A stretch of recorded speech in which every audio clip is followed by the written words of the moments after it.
Your money की Diwali special में आपका एक बार फिर से स्वागत है। आज हम हैं मनीष और अर्चना के घर में और कर रहे हैं इनकी कंप्लीट फाइनेंशियल प्लानिंग। इसमें हमारा साथ दे रहे हैं हमारे खास मेहमान हर्षवर्धन रूंगटा। अभी तक हमने बात की है कि मनीष के जो बच्चे हैं उनकी पढ़ाई के लिए इन्हें कितना निवेश अभी से शुरू करना होगा। अब बात करते हैं इनके रिटायरमेंट प्लानिंग की। मनीष, लेकिन आप बहुत ज्यादा एक्साइटेड नहीं है अपने रिटायरमेंट प्लानिंग को लेकर। अभी तो टाइम है, अभी क्यों करें रिटायरमेंट प्लानिंग? आप बताइए हर्ष, अभी से क्यों जरूरत है रिटायरमेंट प्लानिंग की? अभी तो बहुत टाइम है हर्ष, अभी से क्यों करें ये रिटायरमेंट प्लानिंग?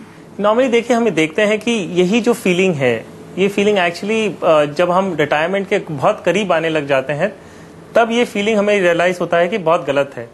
एक पावर ऑफ कंपाउंडिंग, एक जो कॉन्सेप्ट है कि आप जितना जल्दी आप अपनी रिटायरमेंट की प्लानिंग शुरू करें या कोई भी कॉर्पस इकट्ठा करने की कोशिश करें, तो हम छोटे अमाउंट से आप एक बहुत बड़ा कॉर्पस अपने रिटायरमेंट के पहुंचते तक कर सकते हैं। आप अगर यही चीज 5 साल डिले करते हैं तो जो चीज के लिए आपको अगर 10,000 आज निवेश करना है, ये चीज डबल ओ के आपका 20,000 हर महीने होने लग जाती है। इनफैक्ट मैं आपसे ये कहूंगा कि आप ऑलरेडी लेट हैं। तो अगर हम एक्चुअल एग्जांपल इस केस में भी लें, एक नॉर्मल जो हाउस होल्ड एक्सपेंसेस हैं वो एक बॉम्बे और इनकी लाइफस्टाइल के हिसाब से करीबन 40 से 50,000 रुपए हर महीने के। पूछ ही लेते मनीष से। मनीष, बताइए कितना है आपका मंथली एक्सपेंस, एक रफ आइडिया। आई थिंक ऐसा लगता है हर्ष ने पूरी रिसर्च करके आए हैं। मेरे घर का खर्चा एग्जैक्टली सही बता रहे हैं वो। ऑलराइट, तो एग्जैक्टली 50,000 के करीब आसपास। ये एक नॉर्मल, अगर हम इनकी लाइफस्टाइल देखें तो एक नॉर्मल एक्सपेंस है कि एक 40 to 50,000 के रेंज में आपका मंथली एक्सपेंसेस हैं। यही फिगर को हम देखें कि अगर आप मिड 50 जैसे 55 और 60 के बीच में अगर रिटायर्ड होने की इच्छा रखते हैं, यही 50,000 एट 7% इन्फ्लेशन, बहुत ही कंजर्वेटिव फिगर है। 7% इन्फ्लेशन में यही 50,000 विल बिकम 1,93,000 और इसी का कॉर्पस बनाने के लिए अगर आपको 1.93 करोड़ लैक्स चाहिए पर मंथ, उसके लिए आपको कॉर्पस करीबन 2 से 2.5 करोड़ के बीच में होना चाहिए। But then Harsh, if you're saying that, if we need to save for a kid's education, we need to have a corpus of say 1.25 or whatever, we need to save 46 rands every month. Okay, then for a corpus of 2 to 2.5 crore, how much we need to save?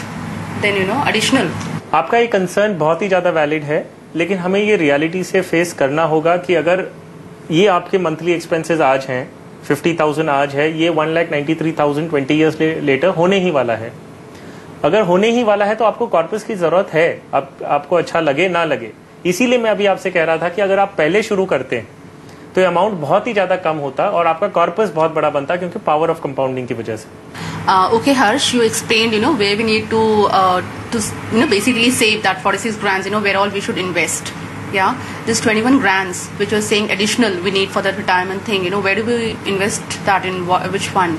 आप अगर equity based mutual fund में invest करते हैं जहां returns के potential ज्यादा है, और इसमें आपको इंश्योरेंस जैसा जो मैंने चाइल्ड प्लान के जो हिसाब से आपको फीचर्स बताए थे कि रिटर्न्स कॉम्प्रोमाइज कर लीजिए, यहाँ आपको रिटर्न्स कॉम्प्रोमाइज करने की कोई जरूरत नहीं है। आप इक्विटी बेस्ड म्यूचुअल फंड में इन्वेस्ट करिए। ये जो 20,000 है उसे आप स्प्लिट कर लीजिए इंटू 5,000 एंड 4 फंड्स। आप कॉन्सेंट्रेट करिए कि ये ज्यादा लार्ज कैप फंड्स पे रहें। मैं आपको नाम दे देता हूं। एक आप HDFC टॉप 200 में कर सकते हैं 5,000 रुपीज।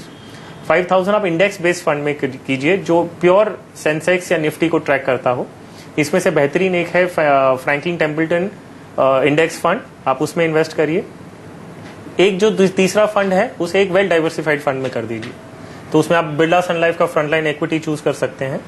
और अगर आप और थोड़ा रिस्क लेना चाहते हैं, जो एक हिस्सा आपका बाकी है उसे आप एक थीम सेक्टर फंड्स में करना चाहें तो आप कर सकते हैं, अगर आप कंफर्टेबल हैं। अगर नहीं है तो आप अपना रेगुलर जो मिड कैप फंड्स हैं उसमें आप इन्वेस्ट कर लीजिए। सिर्फ उसे आप 3 या 4 साल बाद एक बार रिव्यू कर लीजिएगा। मिड कैप फंड में सुंदरम PNB का जो सिलेक्ट मिड कैप है वो एक अच्छा स्कीम है। लेकिन अर्चना, एक सवाल आपसे, खुदा ना खास्ता कल को अगर जो आपका सोल अर्निंग मेंबर है उन्हें कुछ हो जाए, आपने सोचा है कि आप कैसे प्लान, मतलब कैसे पैसे आएंगे फिर खर्चे के लिए? I don't know, but we have ever not thought about it, and the situation is so unthinkable, I don't know. No, Manish, आपने सोचा है?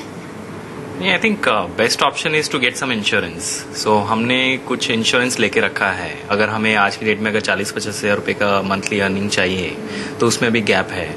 हर्ष, क्या सलाह देंगे आप मनीष को? लगता है ये अंडर इंश्योर्ड है। देखिए, इनकी फैमिली के हिसाब से मैंने दो चीज देखी जो एक मैंडेटरी एक्सपेंसेस पर मंथ हम समझते हैं। एक है इनके EMIs, जो इनके ना होते हुए भी मेरे हिसाब से एक घर जो चीज होती है उसका पेमेंट हमेशा टाइम पे हो जाए, या तो प्रिंसिपल पूरा ही लोन रीपे हो जाए तो फैमिली मेंबर पे उनकी EMI बर्डन नहीं आए। और दूसरा है बेसिक एक्सपेंसेस, जो आपके हर महीने के बेसिक एक्सपेंसेस हैं वो आपके स्पाउस को किसी भी तरह उसकी फंडिंग होती रहे जी। तो इनके हिसाब से अगर हम देखें तो एक है कि इनका जो EMI प्लस जो मंथली एक्सपेंसेस हैं, मैंडेटरी एक्सपेंसेस हैं, वो करीबन 1,30,000 रुपीज पर मंथ के हिसाब से है।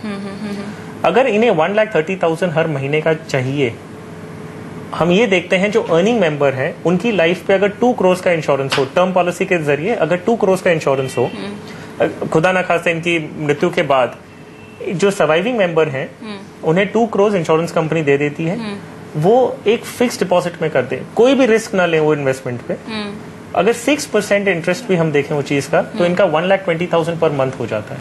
अर्चना, ये पूरी प्लानिंग कैसी लग रही है आपको? मतलब आप सेटिस्फाइड है इस पूरी फाइनेंशियल प्लानिंग से? See, I think I'll begin from the beginning. Before this show began, I was like really happy that we are on top of things और कुछ हमें करने की जरूरत नहीं है। ठीक है, थोड़ा बहुत स्कोप होता है हर एक चीज के लिए, but I was not knowing के we are like, I think we were a little unplanned, I should say that. But I think this show has been extremely informative, a very good learning experience, and honestly, like it gave me a total different insight. As to how when you plan, like in a proper way, कि ठीक है यहाँ पे इतना invest करना है और इतना हमें जरूरत पड़ेगी, तो I think that is been a complete eye opener. और आज के दिवाली स्पेशल में फिलहाल इतना ही। आप बने रहिए CNBC आवाज के साथ।